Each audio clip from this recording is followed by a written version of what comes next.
The Dershow.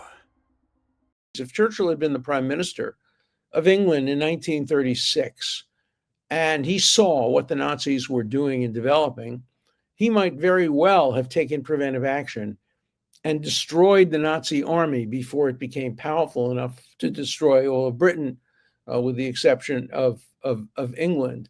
And had he done that, he would have been hated by history because people wouldn't have understood that he would have saved 50 million lives by killing 5 million Germans. And I make that analogy here. We don't know how many lives would be saved if the Iranian nuclear armaments were destroyed. Even if it cost 100 lives or 200 lives or 500 lives, it might save 1 million lives, or many, many more than 1 million lives, because Iran with a nuclear bomb would endanger everything. And they now have the potential of developing a delivery system that could bring an Iranian nuclear bomb to the shores of the United States. It's possible. Would we have the ability to shoot it down? Hopefully. But again, all you need is one bomb to get through, even if you have an iron dome or an iron shield or a golden dome or space this and space that. All you need is one mistake. And remember what happens when many of these countries try to attack Iron Dome. They send hundreds of missiles at the same time, knowing that Iron Dome has a limited capacity. And ultimately, you can overwhelm the preventive system. And so you may have to take even more preventive steps. That is going back even more. Obviously, the Iron Dome is immediate prevention. The missile's in the air, you shoot it down in the air. But shooting the missile down before it takes off is more prevention, and preventing the missile from being made or deployed is the ultimate prevention. So I think Israel and the United States really have to get together and take preventive action. So bomb Iran, not the people of Iran, not the people of Tehran, just the military targets, just the areas where they're developing nuclear weapons. And that comes from a peacenik, and that comes from somebody who would love to see peace in the area and hates to see bombs.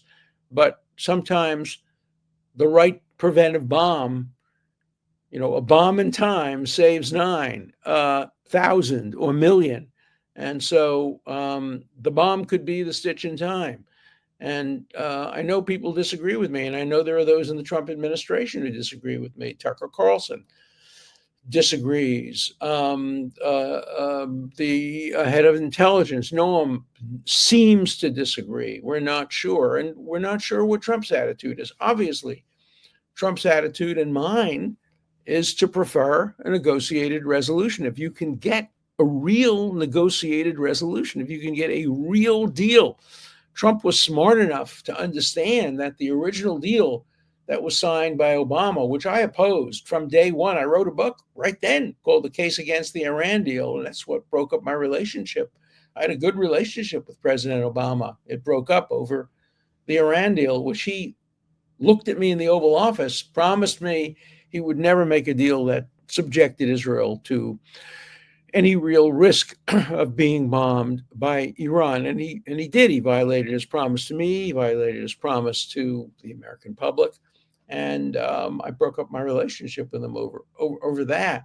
And I know that Trump is not going to make Obama's mistakes. His heart's in a different place. His mind's in a different place. But he loves deals. He's trying to make one now with Russia and Ukraine, and it's proved more frustrating than he thought. He really believed that he could fairly easily, he said, within the first, very short period of time, get a deal. But Russia wants to basically incorporate Crimea. Zelensky says no. I'm sure there's room for pressure or room for negotiation. But in the end, he may not be able to pull off that deal, and he may therefore double down on the deal with Iran, since he can't get one for Russia and Ukraine. maybe he wants even more than he would otherwise want a deal that would end the Iranian threat. He also certainly wants a deal in Gaza. And now it looks like that's not going to be possible. There was an offer on the table, a 5-year ceasefire in exchange for all the hostages, but it would permit Hamas to rearm and in 5 years or whenever they were ready, do another October 7th. And so that doesn't seem to be in the cards. Deals over real estate are pretty easy to make. I'm a pretty good deal maker. I've negotiated plenty of plea bargains over my life, time in my experience. Sometimes I can't make the deal, sometimes I can. But and will Harvard make a deal with the Trump administration? That's another deal that's potentially in the works. But I think the Iran deal is the most important one, and I don't think it's possible. So I think the only realistic option that peace has is the bombing of the Iranian nuclear arsenal facilities. Tragic as it is, and difficult as it is, and dangerous as it is, it's the least worst solution to a very difficult and almost impossible problem. But any other solution is, I think, worse. Now, President Trump, prove me wrong. Make a deal. Make the Libyan deal. The Libyan deal, which was enforced, was Libya would allow the United States and others to come in and actually do the destruction of the nuclear weapons. And Libya did have. They were on the verge of having nuclear weapons, and they were destroyed. And South Africa's nuclear facilities were given up. So you can do it. Countries do it, but you can't do it through a deal that relegates the United Nations or the Atomic Energy Commission or some other toothless group to do an inspection based on what the Iranians want.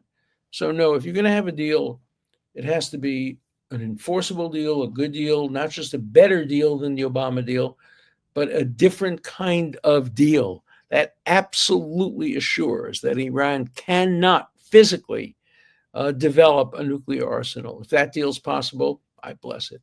If that deal's not possible, I bless the bombs that would destroy Iran's nuclear capacity. But one or the other has to be done. The world cannot be asked to tolerate an Iran with a nuclear arsenal.